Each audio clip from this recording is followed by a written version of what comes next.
Новости в прямом эфире. В студии Сергей Михедов. Здравствуйте. И вот главные темы выпуска. Число новых случаев коронавируса в Якутии увеличивается с каждым днем. Озвучим свежую сводку.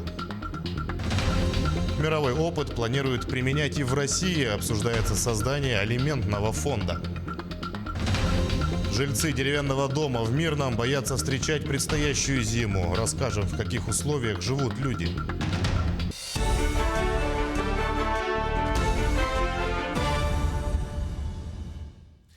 Продолжает расти число заболевших коронавирусом в Якутии. По данным Оперштаба, за минувшие сутки выявили 93 новых случая.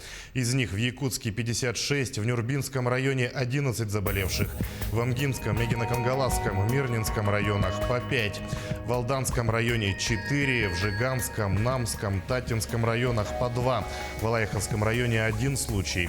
Летальных исходов от COVID-19 за сутки нет. Лаборатории республики провели более 4000 исследований на коронавирус. Авиаперелеты в период пандемии коронавируса становятся безопаснее. В аэропорту Якутска появился пункт тестирования пассажиров, прилетающих из-за рубежа. Все подробности у моего коллеги Петра Васильева. 2 недели назад в здании главной воздушной гавани Якутии заработал тест-кабинет. Он позволит мониторить состояние пассажиров, прилетающих из-за рубежа, с транзитом в центральных городах страны.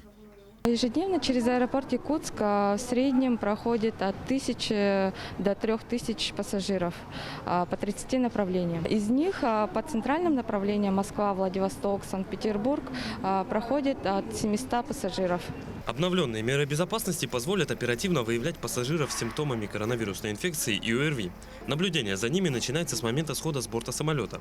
Если у пассажира наблюдается повышенная температура или другие симптомы, то он сразу направляется в тест-кабинет.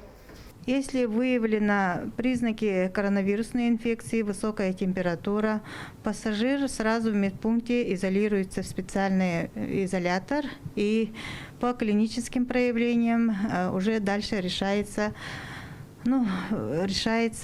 дальше, куда его перевести. В период пандемии коронавируса аэропорт продолжил работу в штатном режиме. Пассажиропоток остался стабильно высоким, а принятые меры позволили значительно сократить риск распространения COVID-19. Петр Васильев, Джулустан Айкентьев, Якутск. Индустрия развлечений тоже страдает из-за пандемии. В США компания Walt Disney решила сократить около 28 тысяч работников. Об этом говорится в заявлении главы Джоша Дамара. По данным руководства, примерно 67% увольняемых трудились неполный рабочий день. Подробнее о сокращениях рассказывает Анастасия Дмитриева. Каким бы ужасным ни был этот шаг, он единственный возможный для нас вариант в свете длительного воздействия на бизнес COVID-19. Так объясняет свое решение уволить 28 тысяч сотрудников своих тематических парков США компания Walt Disney. В заявлении, распространенном во вторник, говорится, что решение руководство приняло из-за финансовых проблем на фоне ограничений посещаемости парка во Флориде, в то время как калифорнийский Диснейленд остается и вовсе закрытым. Около 2/3 сотрудников, которые попадают под сокращение, трудятся неполный рабочий день, говорится в заявлении Джоша Дамара, председателя подразделения парков. Он ссылается на урезанные возможности комплексов и сохраняющуюся неопределенность, которая, по словам топ-менеджера, усугубляется из-за нежелания штата Калифорния отменить ограничения, которые позволили бы Диснейленду вновь открыться. Один из крупнейших медиаконгломератов индустрии развлечений в мире в марте из-за распространения коронавируса закрыл все свои тематические парки. У компании 11 развлекательных комплексов и 2 аквапарка. Все, кроме главного Диснейленда в Анахайме, постепенно открылись вновь, хотя и с неполной пропускной способностью. До начала пандемии в американском подразделении парков, в которые также входят круизные перевозки, были задействованы более 100 тысяч человек. В связи с пандемией в России новые малые и средние предприятия освободили от налогов. Госдума приняла в третьем чтении соответствующие нормы.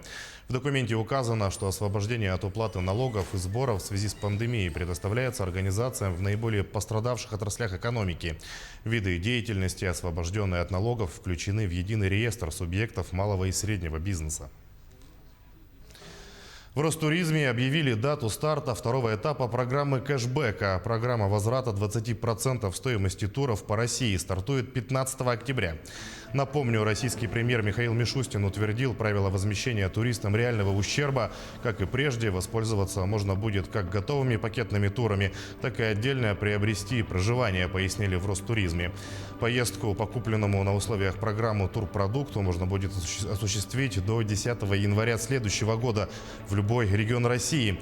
Таким образом, под действие кэшбэка попадают официальные новогодние праздники. Также правительство готово обсуждать создание алиментного фонда. До 9 октября Минюст, Минпросвещение и Минтруд оценят перспективы этой идеи. Многие родители, которые воспитывают детей одни, не получают финансовой помощи от своих супругов. Решить их проблемы может государственный алиментный фонд, идею создания которого обсудили на совещании в Совете Федерации накануне. Отметим, подобные фонды уже есть во многих странах.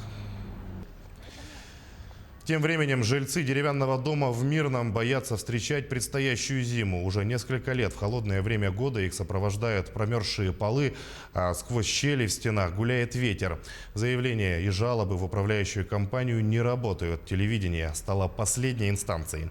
В ситуации разбирались наши коллеги. Полы холодные, как бы гнилое все под домом. Ну, при этом дом сам по себе разваливается, заваленки, вот как вы видите, да, вот пустые все. У нас, по крайней мере, ну вот в нашей квартире, у нас 4 слоя ковров. 4 ковра для Евгения Крымова не роскошь, а необходимость. Эти фотографии мужчина сделал прошлой зимой. Как выяснилось, такая ситуация продолжается уже несколько лет, и промерзшие полы не единственная проблема жильцов по Ленинградскому 5В. Вот видите, спускник стоит, он постоянно прорывает. Вот эта наша стенка, она уже сгнила. Это лепили уже то, что могли сами. 30 лет проживая в этом доме, ни одного ремонта, ни мелкого, ни крупного, ни капитального.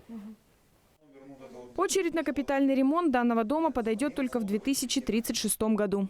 За него жильцы до недавнего времени платили взносы в фонд капитального ремонта многоквартирных домов. Но судя по состоянию дома, без срочного вмешательства строителей до таких времен он вряд ли достоит. Поэтому жильцы решили больше не платить взносы. А вот за текущий ремонт своей управляющей компании они по-прежнему платят исправно. Ну, долгов, я так думаю, что, скорее всего, по дому нету. Потому что все платят исправно, потому что как бы тут пару квартир съемные идут, но остальные все жильцы. Ну и как бы все, естественно, платят исправно и долгов за собой не хотят иметь. За несколько лет в управляющую компанию от жильцов поступило множество заявлений и жалоб. Официального ответа от нее жители так и не получили. Причем, согласно жилищному кодексу, в обязанности управляющей компании входит подготовка дома к зимнему периоду. Сюда входит ремонт, утепление черновых полов, крыши, заваленок и прочего. Директор Гарант-сервиса, в чье ведение входит данный дом, встретился с жильцами лично. После долгих споров обязался к зиме привести дом в порядок. Ну, первое действие, именно те заявления, которые были все-таки по холодным полам, мы отработаем. Я думаю, ближайший до середины октября утепление дополнительно. А там посмотрим, что зимой будет. Ну, по заваленке, говорю, я не знаю, если что-то будет в моих силах, попробуем заваленку. Также директор управляющей компании пообещал помочь жильцам составить обращение в мэрию, для того, чтобы те организовали комиссию для признания дома аварийным. Мы будем следить за развитием этих событий. Анна Брянская, Александр Еремин, телеканал «Алмазный край». Победителя фестиваля «Кинотавр» Дмитрия Давыдова чествовали в Амгинском районе. Церемония из ограничений прошла в онлайн-формате с участием артистов Народного театра Улуса.